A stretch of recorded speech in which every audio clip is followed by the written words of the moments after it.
우리가 생각해 본 성경의 본문은 창세기 42장 26절부터 오늘 우리가 읽었던 43장 15절까지 내용입니다. 지난주에 살폈던 내용들 한번 계속 이야기가 이어지니까 한번 잠깐 짚어보죠. 큰 흉년이 바로의 꿈을 따라서 큰 흉년이 애굽뿐만 아니라 당시에 여러 그 근동사회에 큰 흉년이 들게 되면서 가나안 땅에 살고 있었던 야곱의 가족들에게도 식량이 다 떨어지게 됩니다. 그래서 그 식량이 애굽에 있다라는 소식을 듣고서는 자식 10명을 애굽 땅으로 보냅니다. 그래서 가서 좀 먹을 거리를 좀 사와라 이렇게 애굽으로 보내게 됩니다. 그리고 그렇게 해서 요셉을 만나게 되는 그 시간이 무려 20년이라는 시간이 흘렀다 그랬습니다. 적어도 20년 훨씬 전에 꿨던 그 두 가지 꿈 가운데서 첫 번째 꿈이 그렇게 실현될 줄이야. 요셉도 차마 몰랐을 겁니다. 옛날에 꿈이 이렇게 실현되는구나. 이렇게 보면서 요셉도 하나님이 어떻게 자신을 인도해 오셨는가에 대한 지식을 쌓게 되고 그러면서 이 형제들과의 진정한 만남, 진정한 화해를 준비해 가는데 여러 생각들, 지혜를 발휘하고 있는 모습을 보여주고 반면에 이 형제들은 자신들이 꾹꾹 숨겨왔던 20년 전에 그 큰 잘못, 그것을 하나님이 드러내시는가 이런 생각을 하면서 두려워하는 모습을 갖게 됩니다. 그래서 이러한 서로 상반되는 모습을 우리가 지난 시간에 살펴봤어요. 그러면서 중요한 신앙적 이치가 있다. 어떤 이야기를 했냐면 결자해지라는 말이죠.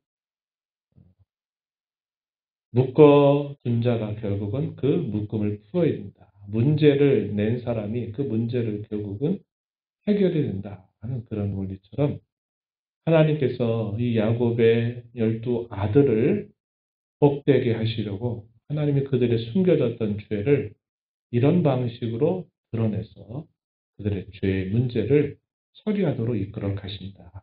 그런 것을 우리가 살펴봤다 그랬습니다. 그래서 뭐가 참 중요하냐? 우리 신앙생활의 중요한 이치가 참되고 진실한 회개가 하나님의 은혜를 받는 중요한 수단이 된다 하는 것을 우리가 지난 수요일 날에 살펴봤습니다. 회개는 얼마나 죄를 많이 지어서 그러냐가 아니라 참되고 진실한 회개는 우리로 하여금 하나님을 가까이 만나게 하는 아주 중요한 수단임을 우리가 이렇게 생각을 해봤어요. 오늘 우리가 이제 살피게 되는 내용은 이렇게 첫 번째 만남이 있게 되면서 요셉이 여러 가지 번뜩이는 지혜를 그가 발휘하게 됩니다. 이것으로 인하여 이 형제들은 적지 않은 두려움에 또 사로잡히게 되는 일이 있게 돼요. 그래서 시간이 어느 정도 흐르고 난 다음에 두 번째 만남이 이루어지게 되는 그 배경이 어떤 면에서 이루어지게 됐는가 하는 것이 오늘 우리가 살펴보고자 하는 내용들이 됩니다. 오늘 이 말씀을 살피면서 성령께서 여러분들의 삶의 각자의 자리에서 성령이 여러분들에게 깨닫게 하시는 은혜를 주셔서 신앙의 좋은 밑거름이 되는 복된 시간이 되기를 바랍니다. 오늘 우리가 읽은 내용은 크게 두 부분으로 나눠볼 수 있는데 42장 26절부터 마지막 절까지 형제들이 다시 가나안 땅으로 돌아가게 돼서 아버지에게 과정 가운데 있었던 모든 일들을 보고하게 되는데 이 보고가 밝지가 않아요. 어둡습니다. 굉장히 두려워하게 돼요. 그 보고를 듣게 되면서 두려워하게 되는 분위기 이게 이제 42장의 마지막에 소개가 되고 43장 1절부터 15절의 내용에서는 결국은 우여곡절 끝에 또다시 애굽 땅으로 식량을 사러 가게 됩니다. 그런 과정에서 몇몇 그 문제를 풀게 되는 계기가 있게 돼요. 유다라고 하는 아들이 아주 결정적인 어떤 일을 시작하게 되고 야곱의 그 마음이 결국은 돌아서서 결단을 하게 되면서 요셉과의 두 번째 만남이 이루어지게 된다 하는 내용들, 이것이 43장 1절부터 15절에서 소개가 됩니다. 먼저 앞부분의 내용을 좀 살펴보면 요셉이 한 명을 벌목으로 잡아뒀어요. 시므온이라고 하는 아들을, 동생을, 형이죠. 그가 보다 형이죠. 형을 감옥의 벌목으로 잡아두고 나머지 9명이 이제 가나안 땅으로 돌아갑니다.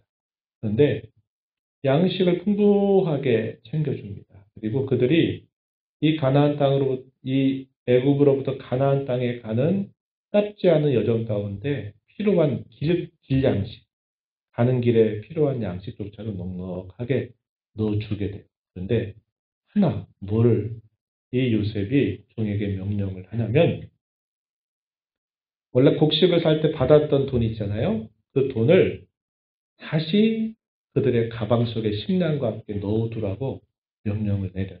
그래서 그 돈을 이 요셉 형제들은 지불했다라고 생각하고 그 지불한 돈만큼의 식량을 가지고 돌아간다 이렇게 생각을 했는데, 거기에다가 요셉이 하인을 시켜가지고 명령을 내려놓은 거예요. 그들도 모르게 자루 속에 받았던 돈을 다시 고스란히 거기에 넣은 겁니다. 그렇게 했어요. 그래서 어쨌든 이 요셉의 형제들은 식량을 적당하게 사가지고 이제 가나안 땅으로 돌아가게 돼요. 가던 중에 머물던 여관에 도착했을 때 그 자루를 한번 열어보게 됐어요. 그랬더니 그 자루에서 뭐가 나왔냐면 지불해야 할 돈이 거기서 발견이 된 겁니다. 그리고서 그걸 보고 두려워하게 돼요. 그들이 다시 돌아가게 될 때 요셉은 뭐라고 명령하냐면, 다시 오게 될 때는 말째 동생을 반드시 데려와야만 나를 만날 수 있다. 이렇게 말을 했는데, 돈을 분명히 줬다고 생각했는데 돈이 그대로 그 자루 속에 있게 되니까 이거 무슨 낯으로 또 애굽의 총리를 만나겠나 하는 생각이 들면서 두려운 마음이 그들에게 임하게 된 것입니다. 42장 28절을 한번 보세요. 28절. 그가 그 형제에게 말하되 한 사람이 열어본 거예요. 열어봤더니 자루 속에 돈이 있었던 겁니다. 이렇게 말해요. 내 돈을 도로 넣었도다. 보라, 자루 속에 있도다. 이에 그들이 혼이 나서 떨며 서로 돌아보며 말하기를, 하나님이 어찌하여 이런 일을 우리에게 행하셨는가. 이렇게 그들이 말하게 됐다라고 이야기합니다. 이미 그렇게 되기까지 그들이 꼭 숨겨두었던 그 죄를 떠올리는 어떤 일들이 있었단 말이에요. 그런데 그런 연속선상에서 보니까 또 분명히 없어야 될 돈이 이 자루 안에서 발견된 것 보고, 우린 분명히 지불했는데, 우린 이 돈을 줬는데 어떻게 이 돈이 이 자루에 그대로 있는 거지? 이런 생각이 드니까 또 이건 우리가 어떻게 하려고 해도 안 된다 생각하고서 뭐라고 했냐면, 하나님이 이렇게 하신 것 같다. 이렇게 다들 그 형제들이 다 똑같은 두려움에 사로잡히게 된 것을 보여주고 있어요. 그리고서 다시 그런 상황에서 총리를 만날 마음이 안 섰어요. 그래서 일단은 가나안 땅으로 여러 날들을 거쳐서 가나안 땅 아버지가 있는 집으로 돌아갔습니다. 도착해서 애굽에 도착해서 있었던 여러 가지 일들을 상세하게 아버지에게 보고를 하게 됩니다. 29절부터요 34절까지 쭉 그 내용들이 소개가 됩니다. 처음에 우리는 곡식 사러 돈만 주고 사오면 될 줄 알았는데 갑자기 그 애굽의 총리가 우리를 정탐꾼으로 막 몰아붙였다는 거예요. 그래서 우리 아니라고 이렇게 얘기해도 계속 정탐꾼이다 얘기를 하면서 정탐꾼이 아닌 증거를 대라 이렇게 요구를 했다고 이제 아버지에게 얘기하죠. 그러면서 그렇게 얘기를 하고 동생을 한 형제를 볼모로 두고 막내를 데려오라고 이렇게 했는데 이거 그런 와중에 오다가 보니까 줬던 돈이 자루에서 발견됐다고 이제 이런 이야기를 소상히 야곱에게 이야기를 하게 돼요.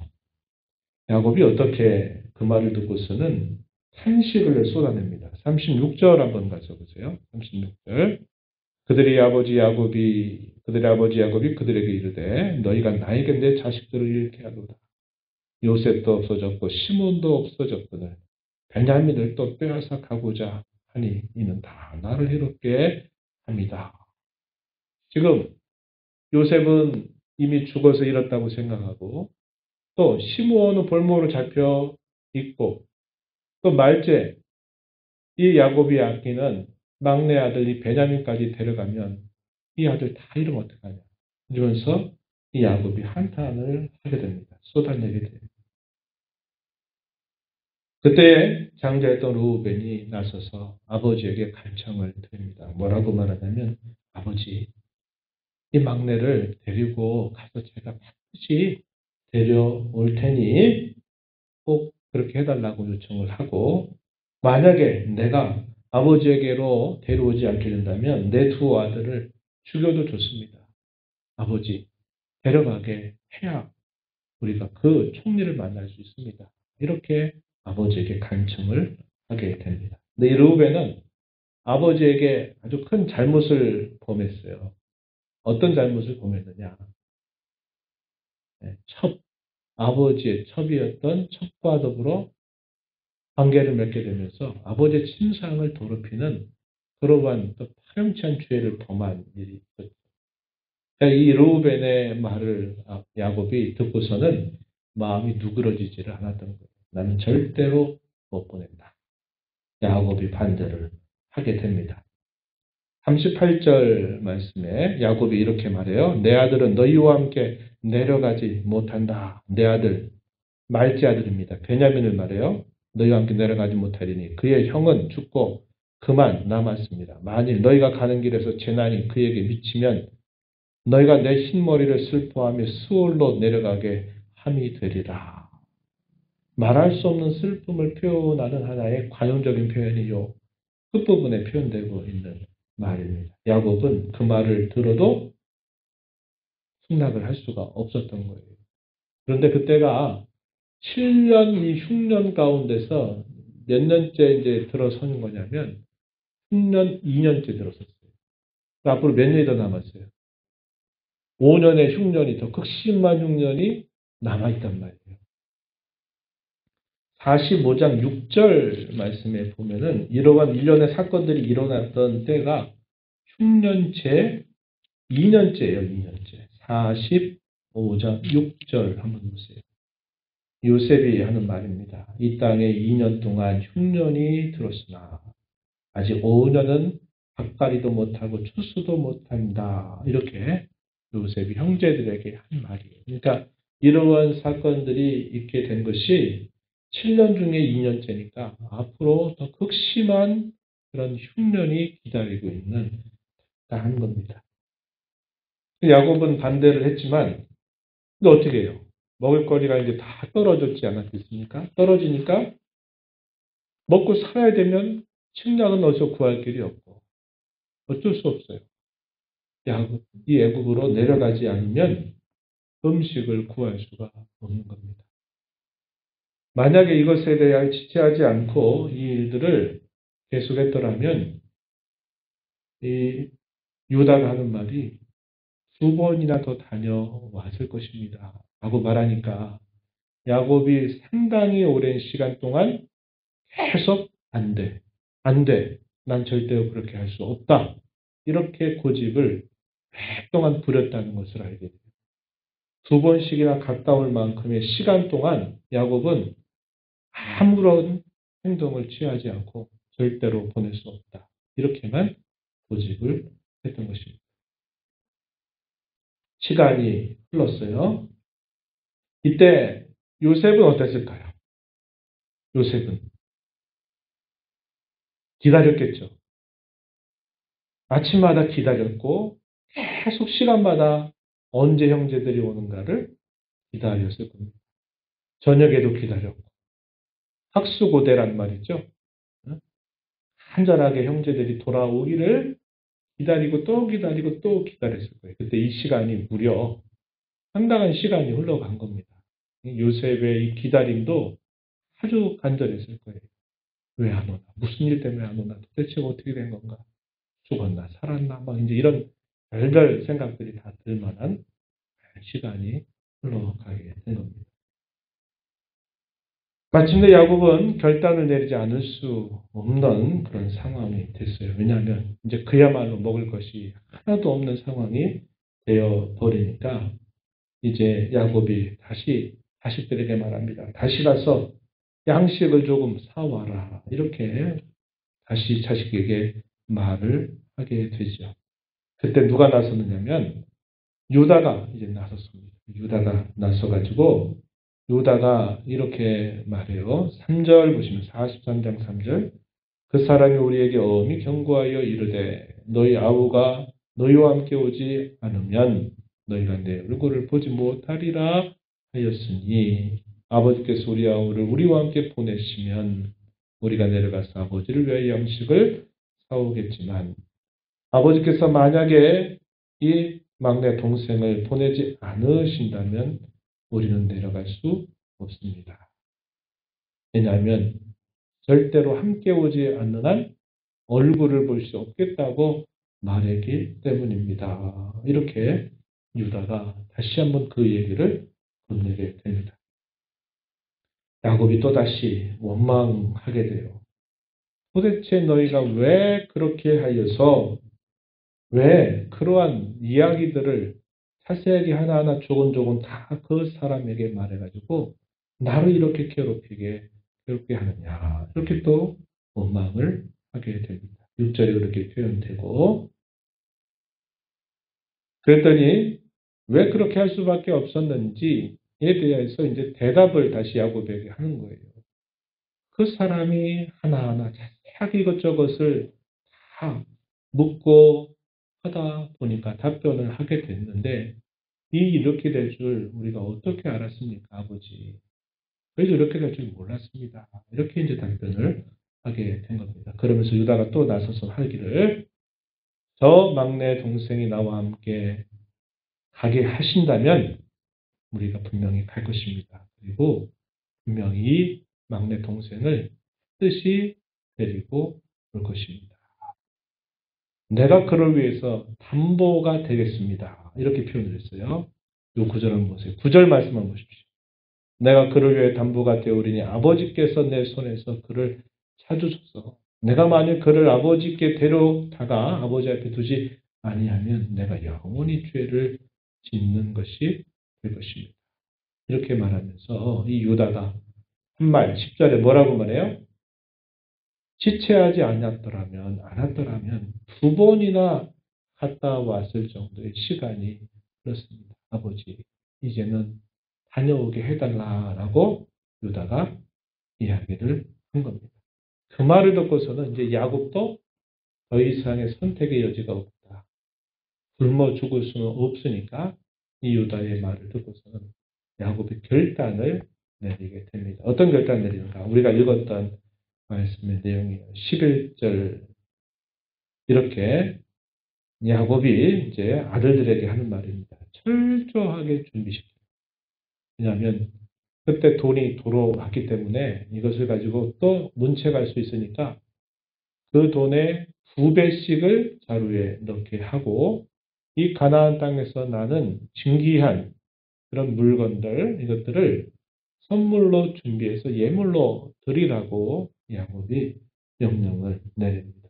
11절 중간 이하에 보니까 유향, 꿀, 향품, 몰약, 유향나무 열매, 감복수가 이것들과 돈을 2배로 더 챙겨서 그것을 가져가게 하는 겁니다. 혹시 뭔가 잘못이 있었을까 두려우니 더 충분하게 준비해서 가라. 이렇게 야곱이 이야기를 하게 됩니다. 그리고 이 막내 아들도 데리고 가라. 이렇게 말을 해요. 그 다음에 표현이 이제 중요합니다. 14절 말씀 우리 함께 다시 한번 읽어볼까요? 14절 말씀 시작. 전능하신 하나님께서 그 사람 앞에서 너희에게 은혜를 베푸사 그 사람으로 너희 다른 형제와 베냐민을 돌려 보내게 하시기를 원하노라. 내가 자식을 잃게 되면 이러리로다. 이때 비로소 야곱이 또 하나님께 이제 드디어 하나님께 의뢰하는 거예요. 하나님께 맡기는 겁니다. 처음부터 이렇게 했더라면 이런 긴 시간을 보낼 필요가 이제 없었던 건데 야곱은 안 된다, 안 된다. 계속 안 된다고 고집을 부려왔던 거예요.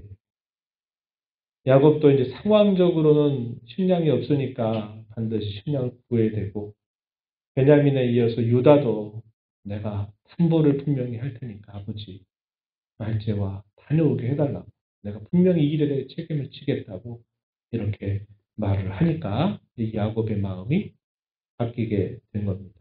그리고서는 결단을 내린 거예요. 그리고 하나님을 그때 다시 찾고 하나님께 맡겨드리는 이 야곱의 모습이 표현된 겁니다. 이렇게 되면 이렇게 될 거다. 하나님께 맡기는 거예요.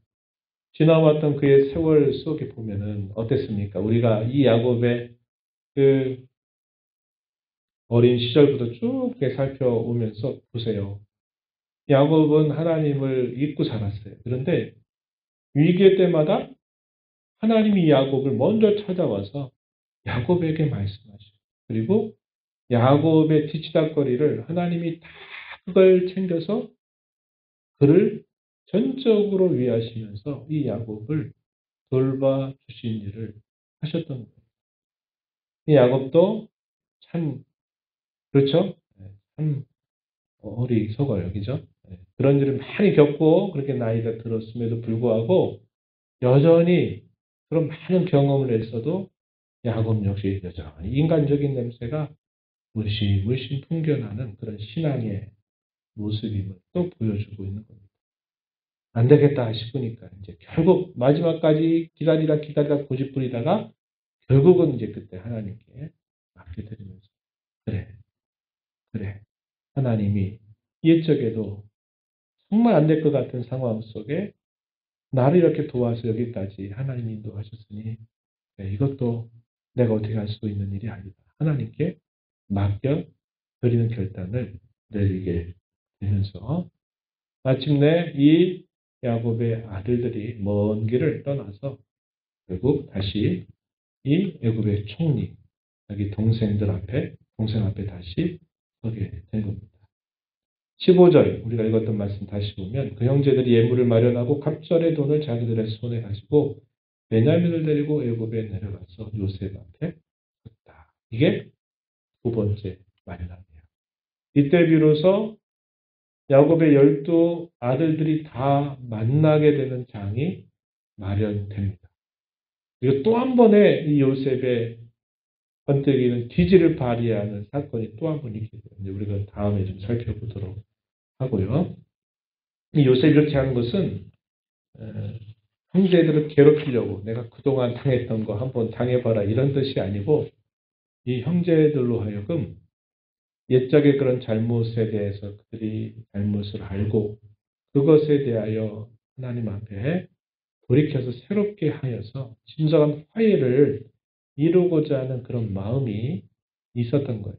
그래서 그런 일들을 기획을 하면서 일을 하고 있는 모습이다. 이것을 우리가 기억하면서 이 이야기를 계속 살펴가면 도움이 될 겁니다. 우리가 이 말씀을 몇 가지 좀 생각을 해보려고 해요. 첫 번째 교훈은 이거예요. 요셉도 자기도 몰랐어요.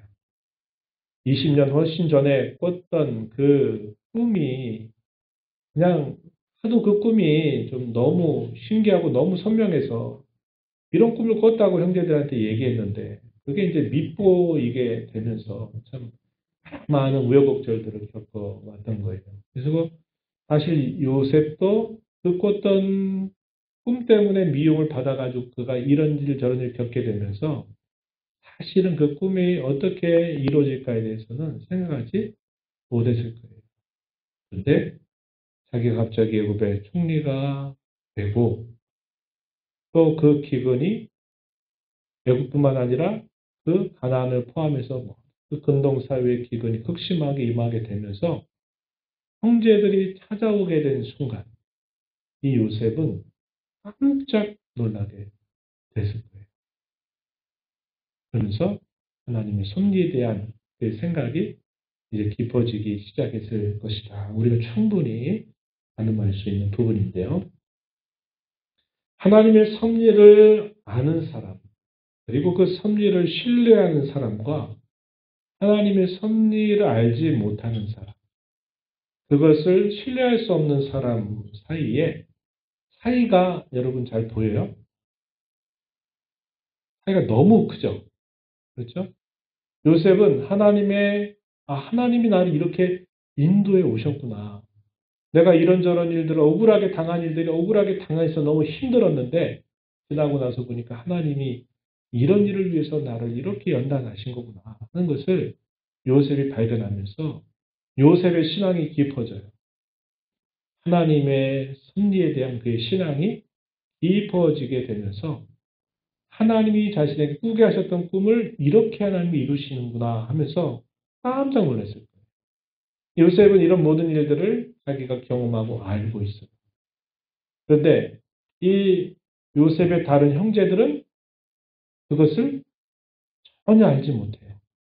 그렇잖아요. 그러니까 조그만 어떤 일만 돼도 그때 그 죄 때문에 그런가? 하나님의 그 죄를 혹시 또 이걸 드러내가지고 그 죄 때문에 뭐 하시는 건가? 깜짝깜짝 계속 놀라고 두려움에 바로 잡히게 되는 모습을 우리가 보게 되는 겁니다. 그래서 그 차이가 너무나 많은 차이가 나는 거예요. 요셉은 아까 제가 말했죠. 뭘 준비하고 있는 거예요?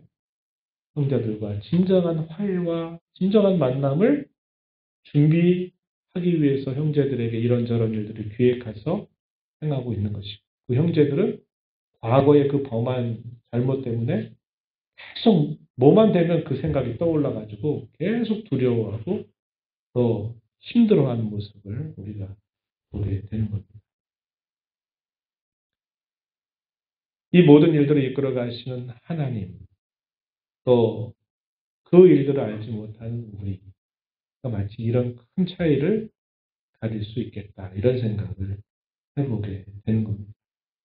요셉이 형제들과 화해하기 위해서 몇 가지 일들을 계획하여 꾸민 것처럼 하나님께서는 우리를 만나고 우리와 더 가까이 동행하시기 위해서 이런저런 일과 사건들을 하나님은 계획하셔서 그 일들을 이끌어 가십니다.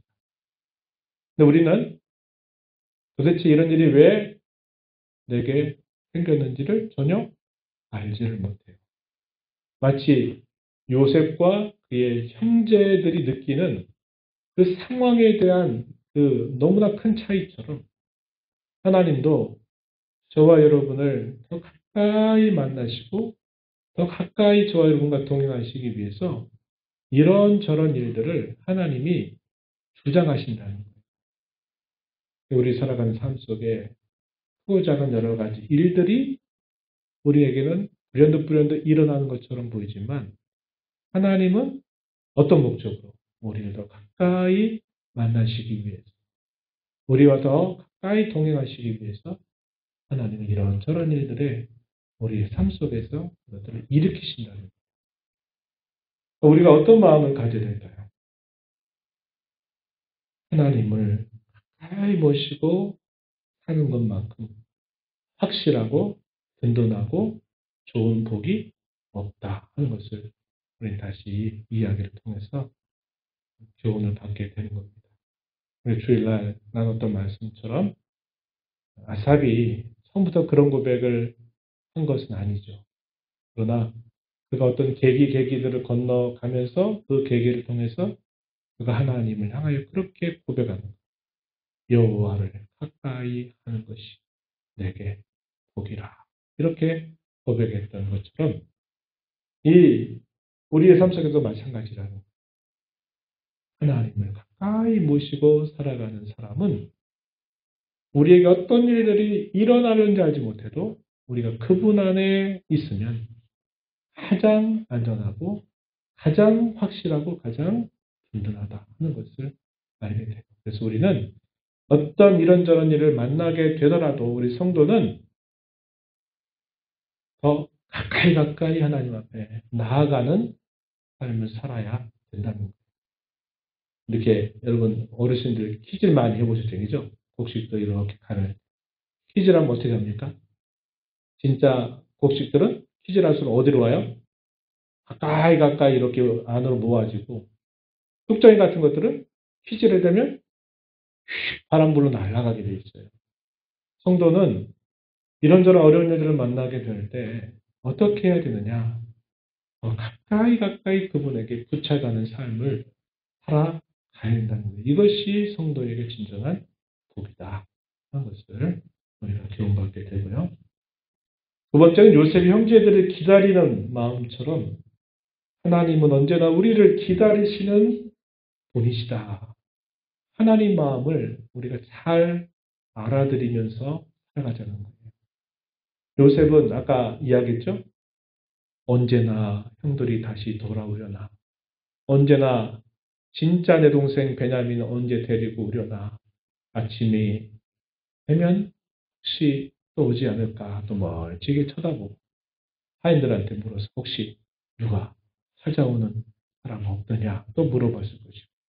점심때, 저녁때 할 것 없이 계속 기다렸을 거예요. 근데 그 기다림의 시간이 꽤 많은 시간이 흘러간 거죠. 왜 형제들 그렇게 기다렸을까요? 정말 만나고 싶은 거죠. 과거의 그 일을 청산하고 정말 즐겁고 기쁘게 편하게 만나고 싶은 그 간절함이 얼마나 컸겠냐는 거예요. 요셉 형제들을 서로 기다리는 그 마음처럼 하나님은 언제나 저와 여러분을 가까이 만나시기 위해서 하나님은 언제나 우리를 기다리고 계신다 하는 것을 우리가 꼭 기억해야 합니다. 형제들은 요셉을 만날 때도 뭐가 있어요? 두려워요. 왜? 가루 속에 돈이 있었잖아요. 근데 요셉은 형제를 만날 때 뭐 한지 아세요? 우리가 다음 시간에 보지만 잔치를 준비해요. 잔치 준비해놔라. 뭐 하려고? 형님들과 더불어 정말 기분 좋은 잔치를 갖고 싶어가지고 잔치를 준비하려고 하는 거죠. 우리가 하나님 앞에 설 때는 처음에 어떤 마음이 들까요? 우리의 죄악됨과 더러움과 처악함으로 하나님 앞에 두려운 마음, 부끄러운 마음, 수치의 마음을 가지고 하나님 앞에 서도 하나님은 그 앞에 나오는 저와 여러분 위해서 뭐 하실까요? 하늘의 잔치를 준비하고 계시는 거예요. 죄인 한 사람이 들어오면 잔치를 배설한다. 99마리의 양보다도 잃어버린 한 마리 양이 돌아오는 것을 더 기뻐한다. 그런 말씀을 우리 예수님이 하셨잖아요. 우리 하나님은 그런 분이시다 하는 것을 우리가 보게 되고 마지막 한 가지 더 우리가 확인할 것은 그겁니다. 책임 있는 신앙을 우리가 힘써 배워 살아가자고 하는 거예요. 루벤도 장자로서 그런 책임 있는 태도를 보였죠. 그러니까 결정적으로 계기가 되는 일은 유다가 자기의 책임을 지고자 하는 그런 마음을 아버지에게 진심을 담아서 표현을 하게 되는 모습 속에서 결국은 야곱이 이제 큰 결단을 내려서 그래 전능하신 하나님께서 도와주시기를 원한다. 자식을 잃게 돼도 어쩔 수 없다. 내가 하나님께 맡기고 보내겠다. 그래가지고 결국 말제 아들 베냐민을 보내게 되는 계기가 마련이 됐죠. 오늘 우리가 위기와 어려움 가운데 있을 때 다들 다른 사람 탓하고 누구 탓 이렇게 하기 쉬운 그러한 세상을 우리가 살아가요. 야곱도 처음에는 계속 탓했잖아요. 야, 너네가 왜 그런 일을 해가지고 나를 이렇게 힘들게 만드냐 이러다가 나중에는 이제 바뀌게 되죠. 우리에게 맡겨진 책임을 다하는 신앙인들세 잘 배워야 합니다. 이거 정말 중요해요. 사람은 겪어봐야 안다 그러죠. 그냥 대충 건너서 이렇게 알고 뭐 몇 년 지나도 아는 것처럼 보여도 언제 그 사람의 진면목을 알게 돼요. 어떤 일을 만났을 때, 어려운 일을 만났을 때 그 사람이 진짜 누구인가를 알게 돼요. 여러분들은 경험이 더 많으시겠죠. 그렇더라고요. 저도 이렇게 살아온 걸 보면서 평상시에 잘 알고 지내고 이렇게 오랫동안 알고 지내서 이런 정도는 되겠지라고 생각을 했는데 막상 어떤 일을 딱 겪어보니까 전혀 아닌 그런 말이나 행동을 하는 걸 보고 아, 그렇게 하나? 그럴 줄 몰랐는데 난 알아왔다고 생각을 했는데 막상 그런 중요한 일을 딱 만나게 되면서 보니까 내가 예전부터 생각했던 사람의 모습이 아니에요. 여러분들은 더 경험이 많으실지 모르겠어요. 그런 사람이 되면 안 되고 그런 신앙이면 안 돼요. 그런 신앙이면 안 됩니다. 그런 신앙생활 하면 안 돼요. 특별히 재직들. 앞서서 직분을 받은 사람들이 그런 신앙생활 하면 안 돼요. 책임 있는 신앙생활을 해야죠. 자신을 챙기는 건 넘어서 다른 사람을 끌어안을 수 있는 정도의 어떤 책임을 갖고 신앙생활을 해야지. 자신도 스스로 못 세우고 자신마저도 챙겨가지 못하는 그런 신앙생활을 하면 어떻게 되겠습니까? 그런 생활 우리 이제 청산해야 됩니다. 그런 신앙생활 하면 안 돼요. 다른 사람을 끌어안을 수 있는 정도의 그런 영장과 실력을 키우는 신앙이 돼야지. 자기 자신도 추스리지 못해가지고 흔들리면 안 되겠죠. 한번 우리가 이 시간을 이 말씀을 생각해 보면서 정말 위기에 대해 진짜 신앙을 드러낼 줄 아는 그런 실력을 키워가는 우리 자신과 또 우리의 교회, 우리 모든 성도들이 되게 해달라고 기도하면서 힘써 나가는 저와 여러분이 되기를 바랍니다. 하나님 아버지 오늘도 저희들을 불러주셔서 하나님의 말씀을 살펴보면서 그 옛날 요셉과 그 형제들의 이야기, 야곱의 이야기만이 아니라 오늘 저희가 하나님 앞에 어떻게 저희가 생각하고 말하고 사는지를 또다시 돌아보게 해주심을 감사합니다. 하나님을 가까이 함이 진정한 복이라고 교훈받았던 것처럼 저희가 어떠한 일들을 만나는지 알지 못하지만 저희가 살아가는 삶 속에 크고 작게 일어나는 이 모든 일들이 하나님의 섭리 안에서 하나님이 주장하시는 일임을 다시 한번 생각하고 그 일의 목적을 통하여 하나님은 저희를 더 가까이 만나시기를 기대하고 원하심을 다시 한번 교훈받습니다. 저희의 앞날을 알지 못하고 앞길을 알지 못하나 언제나 우리의 길을 인도하시는 하나님을 굳게 붙들고 하나님과 가까이 동행하며 살아간다면 그것처럼 든든하고 확신 있고 그것처럼 평안한 삶은 없을 것입니다. 이러한 교훈들을 마음에 새긴 자로 날마다 하나님을 가까이 모시고 살아가는 것, 그것을 진정한 복으로 여기며 살아간 저희 삶이 되게 하시고 하나님 앞에서 책임 있는 신앙의 걸음을 걸어가는 복된 성도들, 또 우리 모든 재직들 되도록 하나님께서 은혜를 더하여 주옵소서. 예수님 이름으로 기도하옵나이다. 아멘.